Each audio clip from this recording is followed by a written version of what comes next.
It's hot today, Kid guys. soup. It is hot and piping hot. steamy. You're today. gonna burn your tongue, and then you're not gonna be getting right in the day. Yep.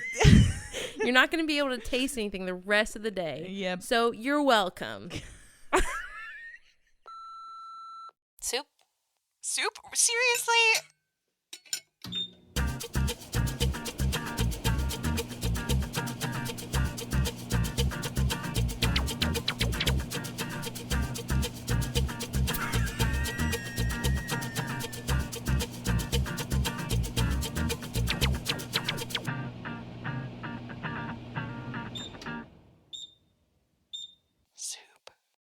Is it Camp Bow Wow? Is that where you were going to go? Or did that not work out? I'm embarrassed. Oh, no. Oh, wait, because you slept. Did you oversleep? Is that the day you overslept? Oh, okay. We don't have to rehash that. Twice.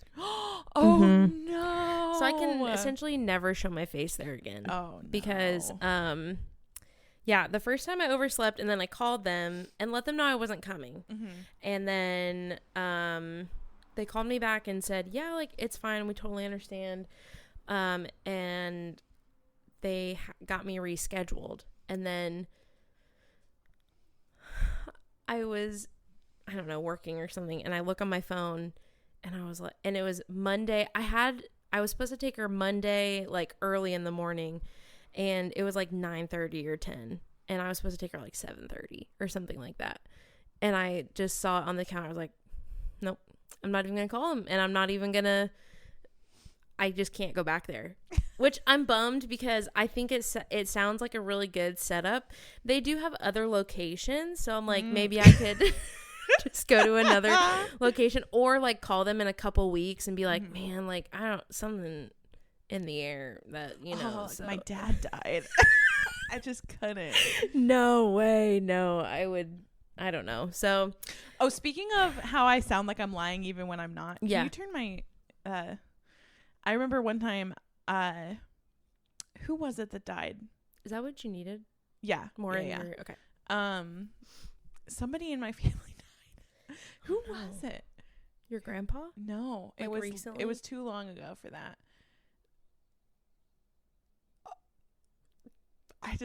I just remembered something terrible that happened. I was actually lying. I'm like, oh, but I'm not. I lied to get out of something for work. I think we've talked about this before. Because have we? Then I told you how I lied in college. Yep. Okay, because we don't have to put this in the Yeah, we don't. But I had told my boss, I was working for like a family. I was nannying. And I told them somebody died. And then I took a couple days off, and then someone actually did die like the next week, and I had to be like, oh, like this other person so died. Happens in threes, right? Yeah. And I just could tell because I was telling him, oh, this person died, right? And I just could tell that my face was doing that thing where it looks like I'm lying, even though I'm not. Like I wasn't lying that time. Because when I lied, I did it really convincingly. And when I wasn't lying, you're like, it was believe me. Yeah. And he was like, oh, okay. He was super nice about it. Like he didn't ever call me on it or be like, oh, okay. Like he was, but I just could tell like my face, like there's a chance he didn't believe me. Yeah. But yeah. Anyway. Man. That was, such a long time ago. Yeah. And I'm a completely different person now. I would never do that. Never. I think I'm perfect now. I had two major lies that I regret from my time in college. And one of them I lied about someone dying in my family. Have you told me about this too? I feel like we talked about I think so. all of our lies. I feel like that was one of our friendship initiations. Yeah. Like, let me tell you about everything I've lied about. The worst things I've lied about. Yeah. That one I feel bad simply because I said someone died and they didn't. You know, so like that was like one of inappropriate emotional response. Yeah. But the other one I actually lied about like my volunteer hours about something and I feel really bad because the teacher actually like went to bat for me against the like professional that was like, hey, I'm just telling you like from how many hours she said that she spent here and like the work that was done, I just like, I think it's BS. And he's like, no, like I trust her, da da da da da. And I was like, oh no. And but it ended up being like a make or break for the class. So like, had I actually been sussed out, I would have failed. So lying pays, everyone. We can keep that in. I'm not. Well, not yours. I mean, if we want to cut both of them out, no, but right, I'm saying if you're gonna be honest and tell about time you lied, I will also be honest. Man, I don't know. It's just one of those things where you, as a young person, like a teenager in high school, I'm saying, like, I think if I heard someone say that to me, I would think or say to myself, there's no way I would be caught dead. I would never lie about someone dying. Like, I would never lie about saying I did something and knowing I actually didn't. To the point where it's like producing like a worksheet with like, you know what I'm saying? Like, I mean, like it is an extended lie going on over a period of time. But man, sometimes you're just in a situation. You surprise yourself. You do, in a bad way. In a bad way.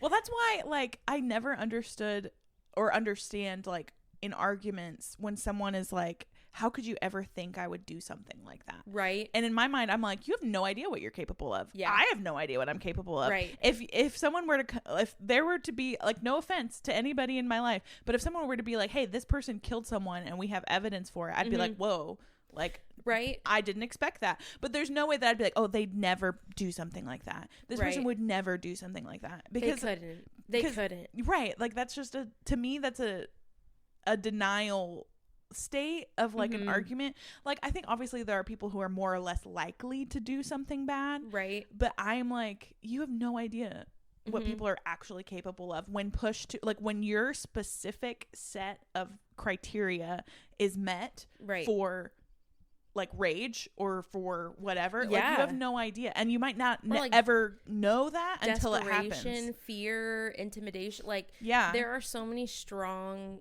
emotional forces out there that can drive you to do things you never thought you would do. Well, that's why in my head I'm like, I don't think I would ever kill someone. I don't think I would ever like cheat on my spouse. Like I am like pretty sure I would never do any of those things. But I think it just makes you always look so stupid when you make those types of declarations, or like when you just think, oh well, I would never do something like that, because you just never know. Like like as a person, I'm making myself sound really like scary right now. Like as a person, I have decided that I don't want to be the type of person that like cheats on my spouse or murders somebody or whatever. And I'm gonna put in all my effort to not ever let it get to a point where I am in a situation where I would do that. But like crazier things have happened, right? Yeah. And like people get swept up in moments, and I think there are like probably crappy people who do like be like, I'm gonna cheat on my spouse, like intend to do stuff like that. They do be like that. Some people do be like that. But this is based off absolutely nothing, but just in my head, I think probably most affairs and stuff like that happen to people who think it would never happen to them. Because they're not on guard. They're not they think so highly of themselves. They're like, oh, well, I would never. That's why it's totally fine for me to go meet XYZ person for coffee and dance up on this lady, right? Because I know what kind of person I am. Yeah. I know I would never. And it's like, well, have you thought about like being with them in your head ever? Then but like even just that, like when you just are so confident that you would never do something like that, and then it happens, and you're probably dealing with so much shame that it like you can never deal with it, because you're like, well, how could I ever do something like that?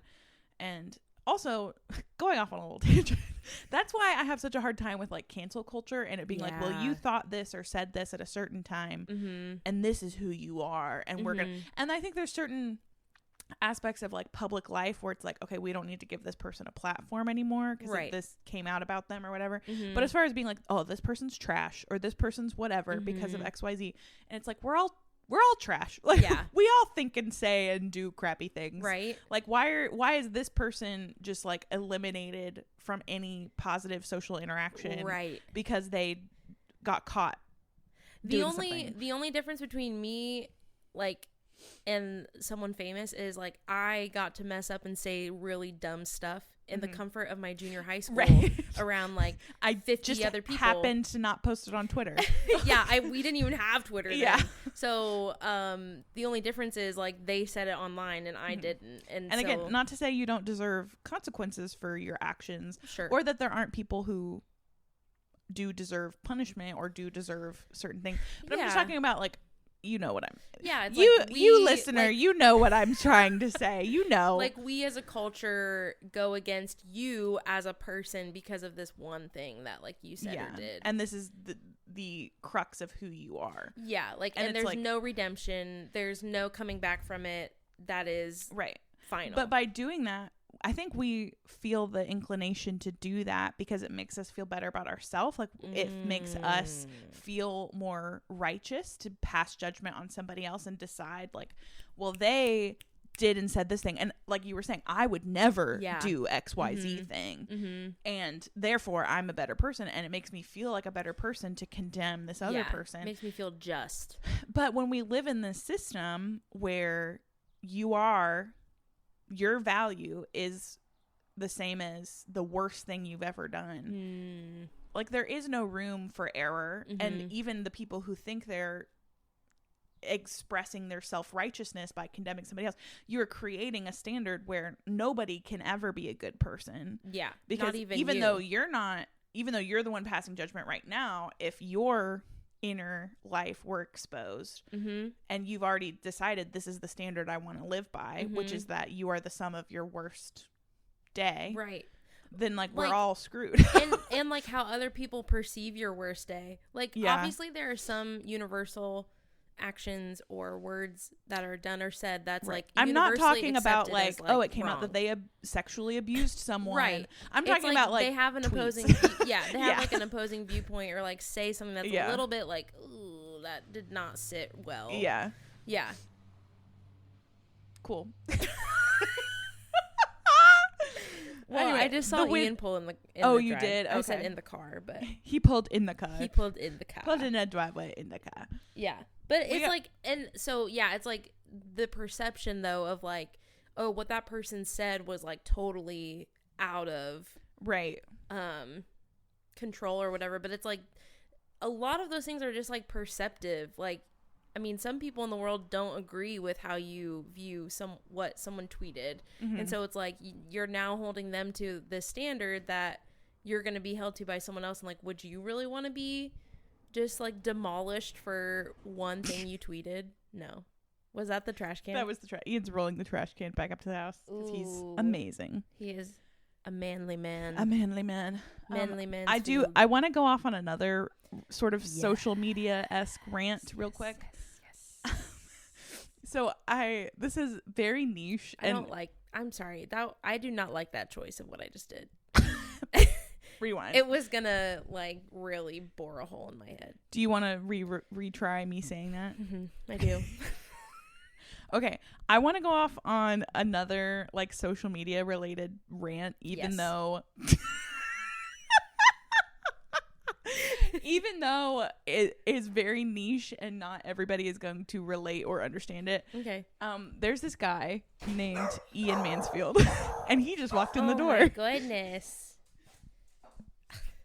Pause. Oh, because we can't pause.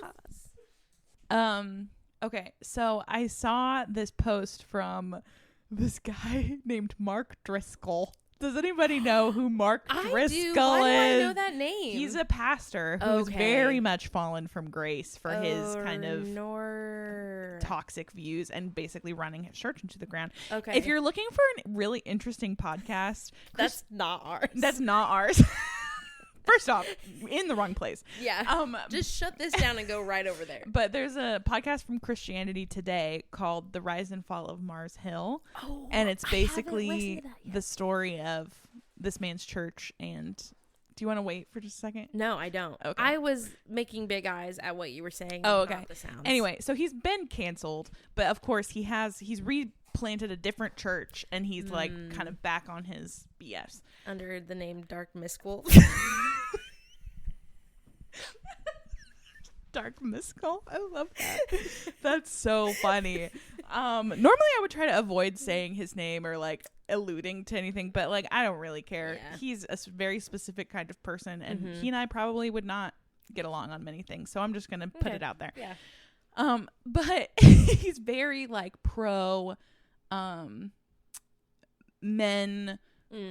Pro men, really. Like, let's just bottom line that. Bastard. He's very pro men, and he's very pro like women giving their husbands sex all the time whenever they want it, and that's like a big tenet of like his like philosophy is just like sex is really important and women should be available for it all the time. We won't dig into that right now, but basically he showed this video because it's like reactions are like a huge thing right now, and so he was reacting to this video where a woman who's actually Muslim, and he made sure to point out, he's like, normally I wouldn't agree with a Muslim, but okay, yeah, sir. Right. And then get out of here. He literally, so she is saying, she's like, if you only have sex with your husband twice a week out of 30 days, that's only like 6 times. Is that right? No. Twice a week for, or maybe that's 4 times. Wait, no. 2, 4, 6, 8. I can't do math. Okay, I was homeschooled. My mom just said that I passed math when I didn't. Listen, these are the dangers of homeschooling. Who needs your math? mom can just lie. Yeah. Anyway, so she was like, if this were school and you were taking an exam and you got an 8 out of 30, that would be a failing grade. And so she's like, ladies, like, we need to do better and like work for a passing grade. And Mark Driscoll, work for a passing grade. Work for a passing, because she was basically saying, if you think you're having regular sex by only having sex 2 times a week, probably not. You're actually failing. Like, who that's has not time. Well, okay. And then he was like, I wouldn't normally agree with a Muslim, but he was like, I think you should work for extra credit. I think there should be extra credit. And yeah, exactly. I felt that very. I commented. I never comment on anything. On anything ever, because what's the point? Why waste energy? Really, but I literally commented, what a load of garbage. So if anybody out there sees my comment, trash. I literally just commented, what a load of garbage. Trash. Because why is it the woman's... Oh, no, all right.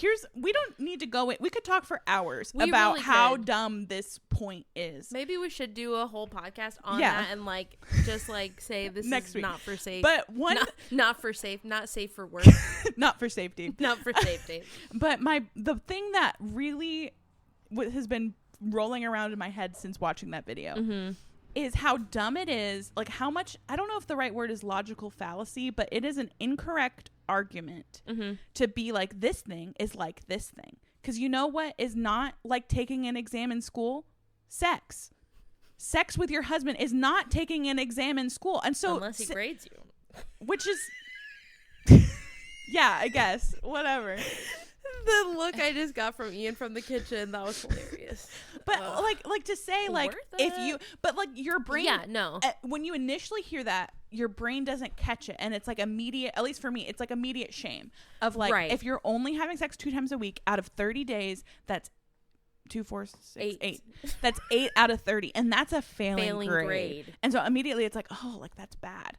But I'm like, I'm not taking an exam in school. Right. It's like, not 8 out of 30. It is the amount of sex that I have with my husband. That's not a grade. Maybe agreed upon. Right. That like, is like works in our schedule and our life. Right. And it's not a quantifiable, like, you need to reach this number. Like, that is so sick. Yeah. Like, that is so incorrect. And it just drives me crazy when people are like, well, it's like this. If you like, and I'm like, you could say it's like a cream cheese on a bagel. Like if you don't cover all the edges, then it's bad. And so if you think about it that way, and it's like, no, you don't need to think like our metaphor is helpful sometimes, sure, right, but to say sex to, like, is shame, use them to shame people, like, but just to try to make arguments on the internet by being like, it's just like this other thing, and it's like, it's not though. Like, sex is not this thing.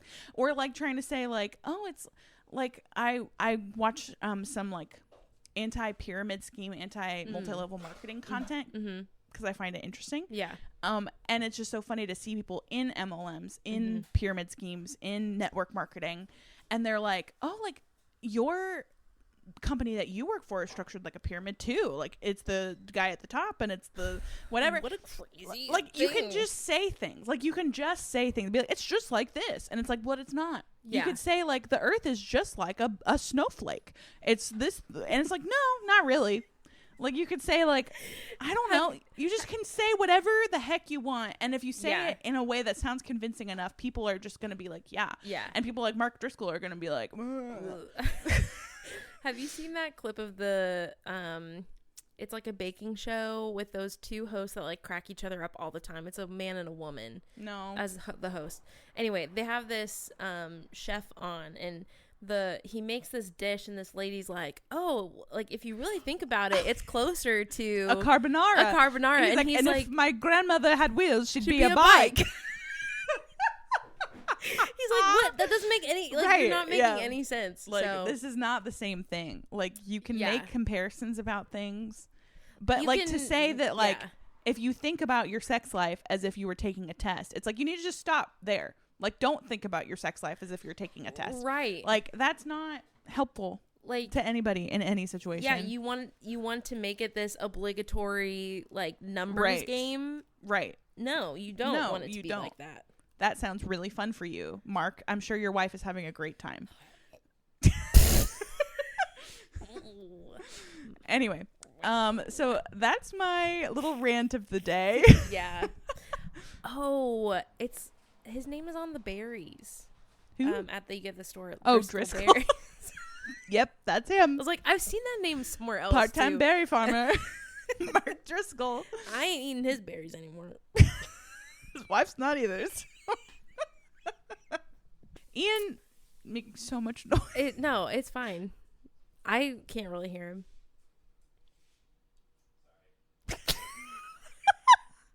Leave a comment if you can hear him. How dare you live in your own house? Yeah, we're literally in the living room right now. Like we couldn't record anywhere else. This is where we've chosen to record. So listen. Welcome to Good Soup. Welcome. It's hot today, Good guys. Soup. It hot is and piping hot. Steamy. You're gonna burn your tongue, and then you're not gonna be right today. Yep. You're not gonna be able to taste anything the rest of the day. Yep. So you're welcome. Another internet thing I've been seeing going. Okay, first of all, does anyone else have anyone in their life where their algorithms for reels have synced? Because Chris and I see the exact same thing. We literally on do. Our Instagrams. Like, I'm actually convinced that we're just scrolling the same. I think we are reels now. Yeah. Because any ones you send to me, probably 90% chance I've already seen them just on my own. And then the ones that you don't send me but that we talk about, I'm like, oh yeah, I saw that one too. So, but one of those that you didn't send to me. I guess maybe my earphones are more sensitive because I can hear everything that he's doing. Because he just squeezed the ketchup and it made like a fart sound. Oh, I did not hear that. Anyway. One, I think you posted it on your story, was that clip of a mental health professional saying that the mental health industry is more focused on managing symptoms than they are like actually healing the issues. And I thought that was very interesting because I had seen that reel shortly before I saw it on your story, and I started thinking about it, and I feel like that was a lot of the focus in one of my recent therapy experiences was a lot of symptom management, which I wasn't with her for a really long time. So I understand like you do have to do symptom management to like be able to get to the stuff underneath that. Absolutely. But it is an interesting thought to think about because I know a lot of people have the same take on the like medical industry is like they just aim to treat symptoms and like they don't actually aim to treat the whole thing because then they can keep you on medicine and and like it pays the monster that is the business of medicine if they can keep you managing symptoms instead of like actually getting healed for stuff. So I don't know. That was just an interesting thing. I didn't know if you had any more thoughts on that or not. Yeah, no, I posted it because I agreed with it. Yes.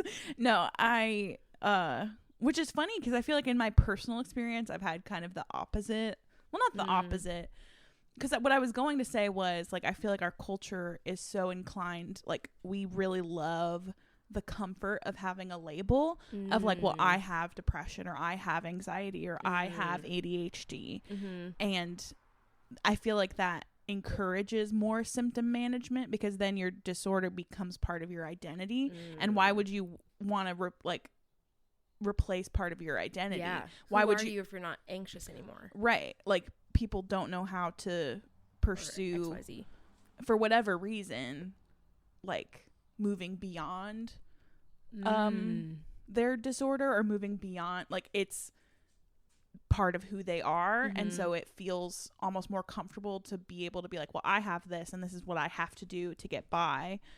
And that's not everybody. Like, I'm not trying to say that people don't want to get better, because I know what it's like to be chronically depressed and how terrible that is. And I would never say, like, oh, I want to feel this way. Right. But I think there is a part where you just don't know how to be different. And symptom management can be really helpful. So what I mean when I say, like, I feel like my experience was the opposite, was I was focused for so long solely on getting over my depression, being healed from it.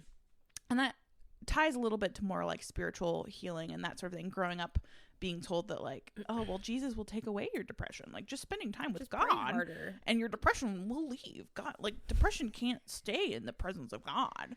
We went to church with a bunch of nerds. That's how it sounds to me.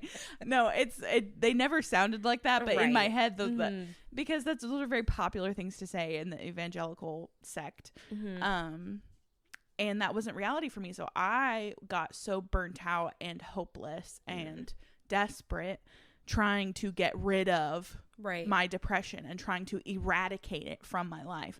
And it didn't work. And then I was miserable and doubting God and feeling betrayed by God and by all the people who told me that my depression would go away.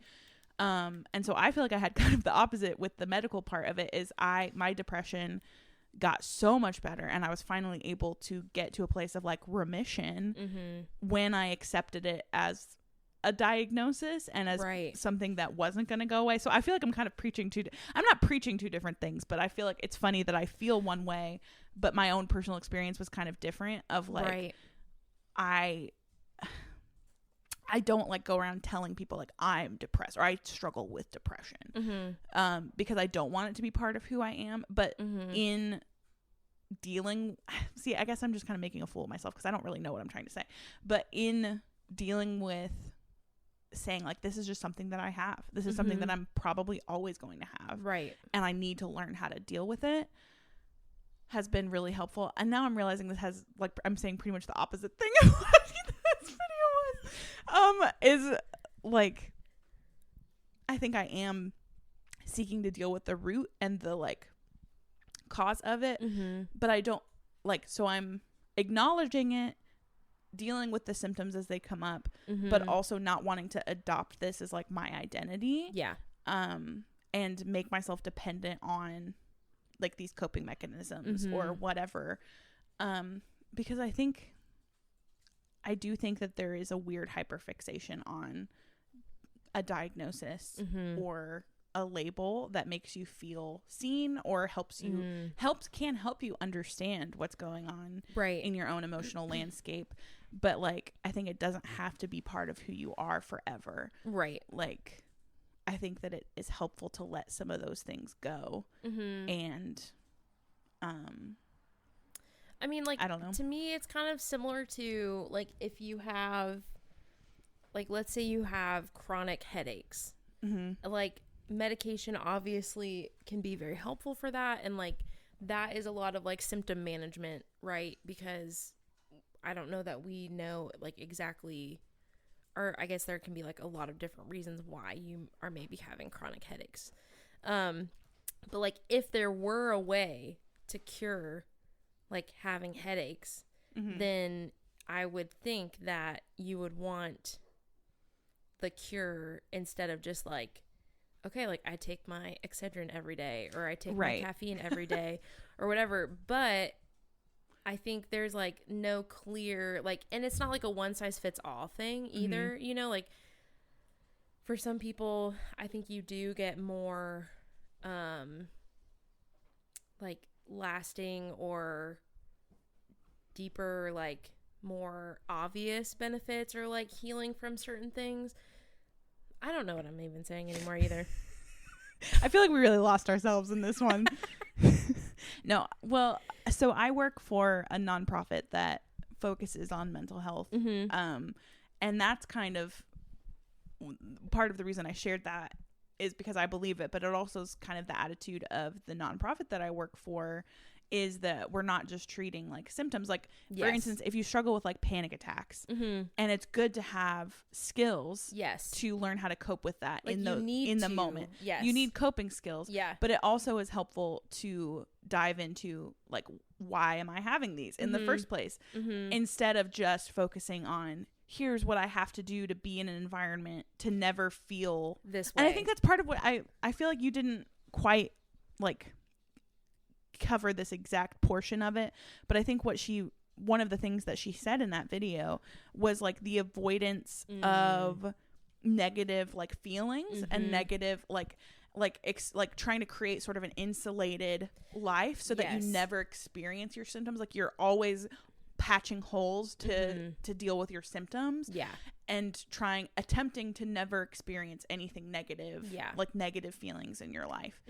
And like, that's part of being healthy mentally, is not having a healthy mental landscape is not never experiencing panic or anxiety or depression. And I feel like a lot of right now culturally, that is kind of thing. It's like, I'm trying to reach this sort of place, like, where clear out everything in your life that causes you these negative feelings, and then you can cut this person out of your life. You can, you know, like, you don't have to go to this scenario, you can refuse to do whatever you want in order to avoid triggering yourself. And look, again, I think there's a mixed bag. I think that learning to take your mental health seriously is really important, but I also think, like, I agree with, I think that's, I'm glad think we got on it at the very end there, because I felt like the therapist I was seeing before, the therapist I see now, I did feel like we were getting into the rut of just like symptom managing. And I think the last kind of thing for me was she sort of suggested to me, like, hey, like, it sounds like your faith is causing you a lot of conflict, like how you live your life versus like how you view your faith, and how you view or how you think you should live your life due to your faith.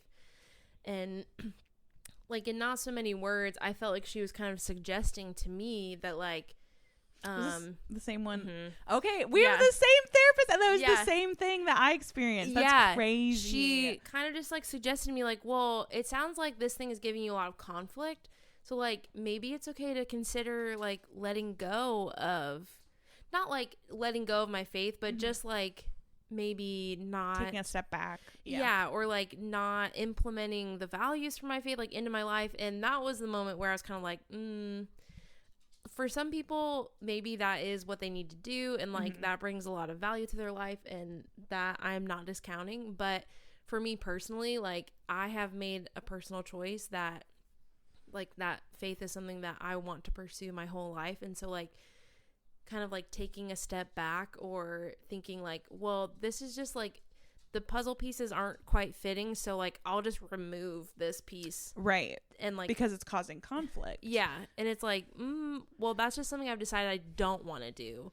And so like having a therapist kind of, well, it's and I like the same reason job, but I don't know, it was weird. The same reason that I left this therapist is for the same reason, is I think it's hard to get help from someone who isn't aligned on your own values, which again, I would highly endorse finding a therapist who you align with, or like is totally supportive of what you believe, and like is not like if you make it clear, like, hey, this is what's really important to me, and I'm not going to deviate. She has a Q-tip in her mouth. I knew that's what she was looking for when she was in there. Like, if, like, my therapist now, I don't exactly know what she believes, and, like, that's okay with me, but I made it clear to her when I started, like, hey, my faith is a really important part of my life, and I see a lot of things, like, well, everything through that, and, like, I am not willing to consider letting that go in order to ease my conflict. And she totally gets that, and, like, she is very respectful of it, and, like, encourages me in it, you know, because I've made that clear. So, but I do think having similar views and, like, being aligned on that stuff is really important. Well, and there's also situations, like, with the company where I work, we're a, like, faith-based Christian company, and there are times when people call in wanting help or wanting assistance, which is totally valid, and they're like, well, I'm not really of this faith, like, can I still come? And I'm like, yeah, like, you're welcome to come, but, like, that is the place that we, like, do our therapy from, do our counseling from. And so it's like, we will love you and care for you, but if that's not something that you, like, want for yourself, then, like, we might not be able to offer you the best quality of care, because if this isn't, like, it's the same thing but opposite. It's the yin yang of what you're talking about, of, like, when your life values are different, like, we can't offer you the best care that you need if you're like, this isn't what's important to me. Like, exactly. We want you to find somebody who understands what's important to you. And so I do think it's really valuable to, even though it can be stressful and annoying, like, finding a therapist who aligns, or at least is able to see, like, all right, this is top priority for you, and I'm going to support you in that. And I think there's probably a lot of people who, the other therapist who we both saw, experience a lot of freedom and a lot of the, like, coping skills and, like, actual, like, symptom management, which I know is, like, what we're talking about, I did learn from her, and, like, have helped me, but they also didn't solve my problems. And, like, I didn't find the type of healing that I found with my now therapist with her. So yeah, totally. Just and different styles. That's so cool. So interesting. Yeah. That came out of nowhere. Right. So speaking of, like, mental health and all of those things, you just went on a solo trip. I went on my first solo trip. And it was really good. I'm running out of faith.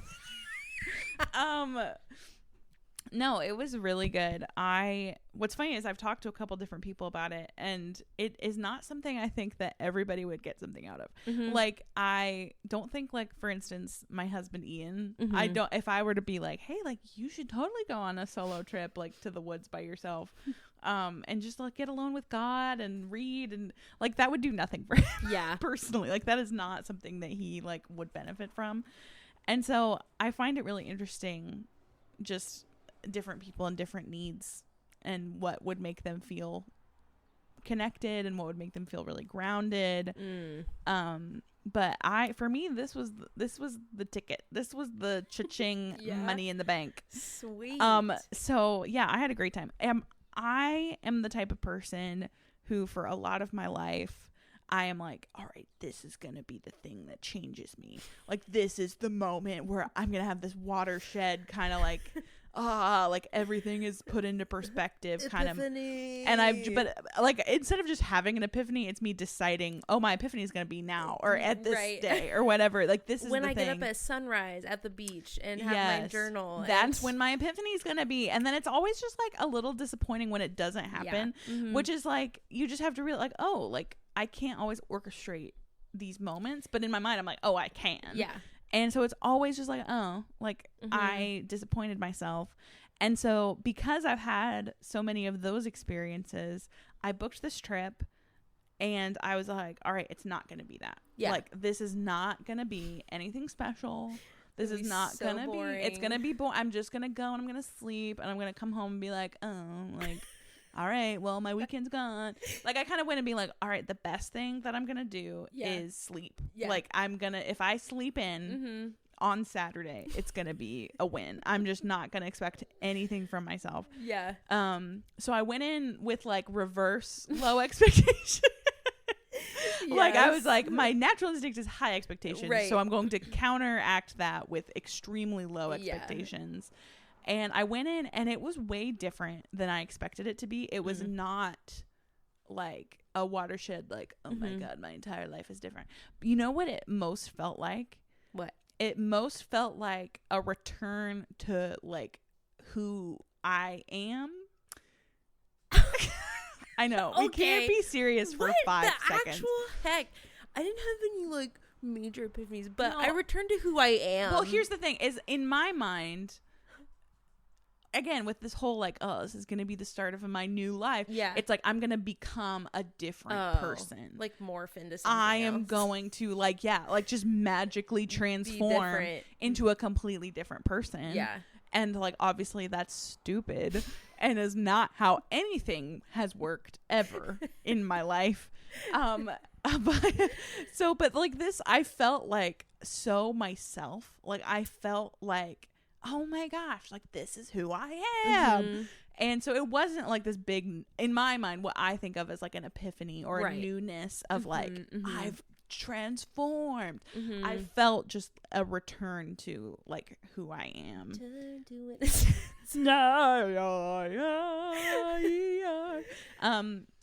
I know that sounds really dramatic, but that's just the best way that I can describe, because again, I was like really leaning away from this idea that it was going to be an epiphany or something, and it was very relaxing, it was very fun, and it wasn't super like emotional or like crazy, but it was just like very peaceful and restful and refreshing. I would say a big word is refreshing, and it just really reminded me of like the things I love and like who I want to. Tuna, I'm talking about my epiphany right now. Or her non-epiphany. My non-epiphany. She wants that tennis ball. Tuna, leave it. She can have it if she can get to it. All right. She can get to it. No. So I'm making it sound like a bigger deal than it was, because it wasn't like, but it just like, I did have a positive emotional experience that I wasn't expecting, because I was expecting it to be semi-disappointing. Right. Just sleeping and enjoying that. Right. And it was actually just like, oh, like this is really cool. Like I love reading. Like obviously I know I love reading, but like getting the time to do that and being like, oh man, I love reading. Life is so big and wonderful, and I have so much time to read when I put my phone away, and when I actually like sit. And I love hiking, and oh my God, I actually do love hiking. I'm not just telling myself I love hiking. I actually love hiking. This is so fun. And like I did it, and then I was like, all right, this is great. I have autonomy over my life and my choices and my time, and I can do things with my time. And there's like, I don't like, it just was like a fun thing to do. And I felt very aligned with like, like, well, that's how it felt. I felt like, this feels good. Right? Like this feels right. And I feel like, like I love cabins in the woods. Yeah. And I want to live my life in a fairy tale story. And I can like do that for myself, and I like just by choosing things, right? Like I'm like, we literally could choose anything. You can choose anything. You can do anything you want to do. Oh my God, it sounds like we're being like really dumb and ironic, but I'm actually genuinely saying this. I am too. I'm trying to be genuine. I'm trying to remind myself, like, no, like I actually do have a choice. Well, in it's like it's both day. And for me, of like, life is not going to transform magically and change overnight, and everything isn't going to arrive all at once at your doorstep. But it's like, oh, I can make a choice right now to be closer to the life that I want to live. Right. And not even, I feel like that's a shift in my mindset. I was about to say the person I want to be, which is sort of true, but I feel like I am actively trying to renounce this idea that there's this idealistic version of myself living somewhere in the future, and that I just have to get to that person. Yes. I'm trying to just be who I am in this moment, and make choices to be who I want to be now, instead of like who I am going to be. Right. I don't know if that makes any sense, but you know what I'm talking about. Yeah. You guys know. But like I just really struggle with spending way too much time on my phone and way too much time on the internet. Same. And I feel like it just really warps my perception of reality, and stepping away from that fully for like 2 days and you're just like, oh, like there is so much time for me to do the things I want to do. Right. And like, I don't have to build up to this epic, like someday, here's who I'm going to be. I can just do what I want to do now. Yeah. You know? And it's like kind of like, just I can make choices that feel peaceful right now. Right. And like, if I want to be a person who paints, I'm going to start painting. And like, it's not going to be like, oh, someday I want to be a person who paints. Right. Like, I don't know. I'm messed up in the brain, and that is something that is new for me, of like not idealizing a future version of myself. Yes. And then not actually doing anything to get there. Be that person. Yeah. Or to try, today. like even to try it. Yeah. Because a lot of the things that I have idealized in my life, when I actually try them, I'm like, okay, this actually didn't do what I wanted. This isn't actually what I want to be doing. Yeah, because the thing is, like, no matter what version plays out, I'm the one who has to be doing it. Yeah. It's not doing it for me. It's not someday version of you. It's today now, version of you that has to do it. So it's like, is this really what you want to spend your time and energy on? Right. Anyway, I just felt more in line with and more happy with myself and what I'm doing and who I am. And I feel like I got some perspective on what changes I want to make to be more like who I want to be. Mm-hmm. And just general okayness. Like, it was just fun. It was, like I said, I really love hiking. I love cute, quaint little things. And so staying in a cabin was really, really fun for me. It was a cute little tiny home cabin. It was cute. Really fun. I love reading, and I love, that's that. But it's just like sometimes you just need to like turn off your phone and do something that you love, and it's crazy how that just kind of helps. It really is crazy. So, I mean, that sounds like a major win overall. I feel like I won. Yeah. I think I was gonna say something about working out, but I don't remember what it was. I think it was something like someday I always was like, well, I want to lose weight and be a fit person and be healthy, but I wasn't actually interested in working out or like doing the things that requires. It's just like, again, someday I'm gonna wake up and I'll have this epiphany and I'll be that. And that's a really, I think, for me at least, I have come to see that as like an immature, like childlike way of viewing things. And I haven't been willing to see things for what they are, which is that sort of gradual growth. And I haven't put in the work to grow to be the person that I feel that I should be. And so like, instead of being like, oh, like I want to be healthy someday, it's like, am I going to go work out today? And sometimes the answer is no. Like sometimes that's okay. But like, I feel like I'm just slowly, layer by layer, again, not fixing myself up to be this person that someday this is who Julia is going to be, but actually being who I want to be right now in this moment. Yeah. Like, am I who I want to be right now? Yeah. Not someday I will be this person. Right. But like, am I embodying who I want to be? You're like closing the gap. Yeah.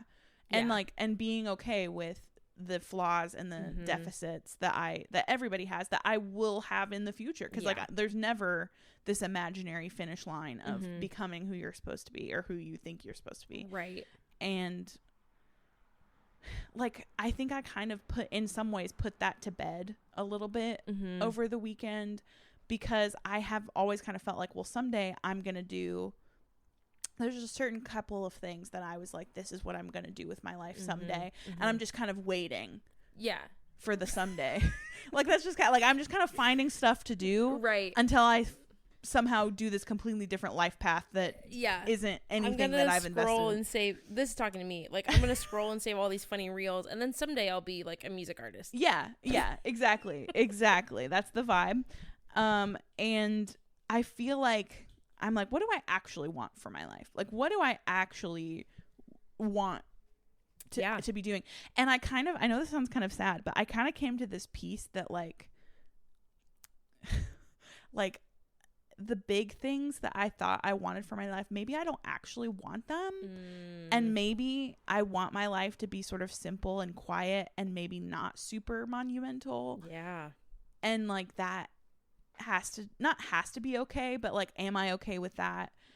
But that also then puts the pressure on like, well, if my life isn't building up to this crux, right, like I'm living my life right now. The clock is running out. Yeah. So I might as well, like, I need to be like making those choices, like using my autonomy in the moment, because I am not really living for the future. Right. I hope that came across right. If I came across like a crazy person or a stupid person, I'm maybe both. Just love and have grace for me as I'm learning. But no, I had a really great time. Good. And I want to do it again so bad. I think I like being alone a little too much. I think I need, but I came back like so excited to see people. I feel like my extroverted self has been nurtured by my time alone. Yeah. I just like, that's typically how that works. Oh, okay. Is like there are things that drain your battery and there are things that fill your battery up, and usually you have to spend time doing the fill up, you know, and then like things that happen drain it, and then it's like you just keep doing that over and over again. Yeah. I feel like it was a genuine fill up. I mean, that's biblical, so there you go. Sabbath. Dropping the mic. Which is another interesting subject that we should talk about sometime. Put it on a list, man. Yeah. We should have We should make a list. Yeah. We really should. We should. Because guess what, guys? We don't script these we at all. We have no idea what we're going to talk about. We don't. We don't. Okay, do you want to do a quick soup of the day, or do you have anything you want to share? I don't have anything I want to share. Okay. So, soup of the day? Soup of the day. You go first. Okay, great. I feel like a bowl of Tom Kha soup. I honestly like don't even really know how to describe a Tom Kha. I don't even really know where it's from. I get it at various Asian restaurants, and they're Vietnamese. I feel like it's Vietnamese. I think I would venture to say that as well. Okay. It might be Thai, but I feel like it's either Vietnamese or Thai. Or maybe both. Yeah. But it's a very delicious coconutty, limey, chickeny soup with vegetables in it. And it is just one of my favorite things. It makes me feel so good, and I love it a lot. And so I'm feeling, like I said, I'm feeling pretty good today, and I'm feeling like myself. I feel very grounded in myself, and I feel like if I were a soup, I might be a Tom Kha soup.